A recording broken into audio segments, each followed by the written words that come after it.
Hello, I'm Albert DeGenova.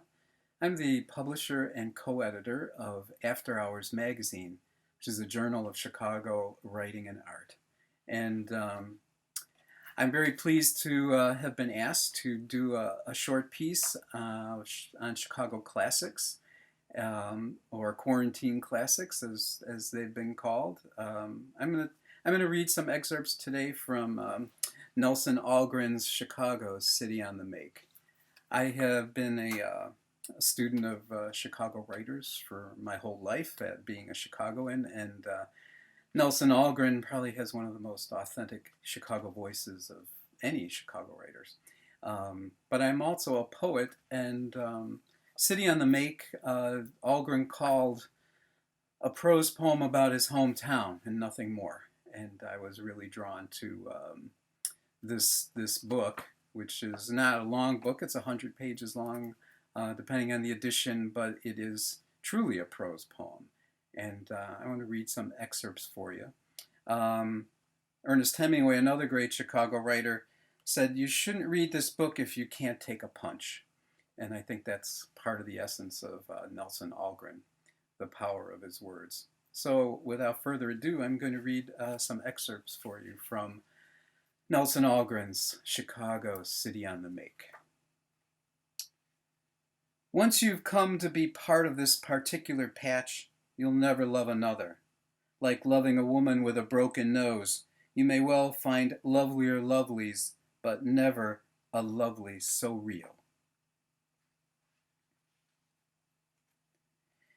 It isn't hard to love a town for its greater and its lesser towers, its pleasant parks or its flashing ballet, or for its broad and bending boulevards, where the continuous headlights follow, one dark driver after the next, one swift car after another, all night, and all night.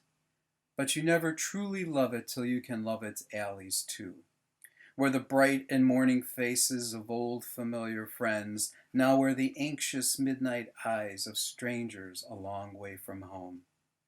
A midnight bounded by the bright carnival of the boulevards and the dark girders of the L. The nameless, useless nobodies who sleep behind the taverns, who sleep beneath the L, who sleep in burnt-out buses with the windows freshly curtained, in winterized chicken coops or patched-up truck bodies, the useless, helpless nobodies nobody knows, that go as the snow goes where the wind blows, there and there and there, down any old cat and ashcan alley at all. There, unloved and lost forever, lost and unloved for keeps and a day. There, far below the ceaseless flow of TV waves and FM waves, way down there where no one has yet heard of phone vision or considered the wonders of Technicolor video, there below the miles and miles of high-tension wires servicing the miles and miles of low-pressure cookers, there where they sleep on someone else's pool table, in someone else's hall or someone else's jail, there where they chop kindling for heat, cook over coal stoves, still burn kerosene for light, there where they sleep the all-night movies through and wait for rain or peace or snow, there beats Chicago's heart.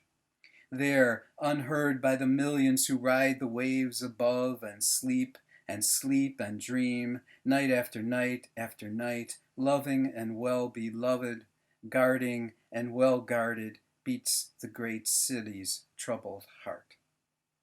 And all the stately halls of science, the newest Broadway hit, the endowed museums, the endowed opera, the endowed art galleries are not for their cold, pavement-colored eyes. For the masses who do the city's labor also keep the city's heart. And they think there's something fishy about someone giving them a museum for nothing and free admission on Saturday afternoons.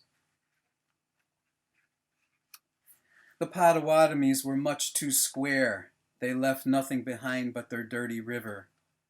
While we shall leave for remembrance a one rusty iron heart, the city's rusty heart that holds both the hustler and the square, takes them both and holds them there for keeps and a single day.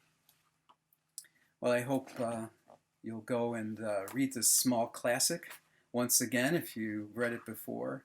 It is worth hearing that voice. Thank you.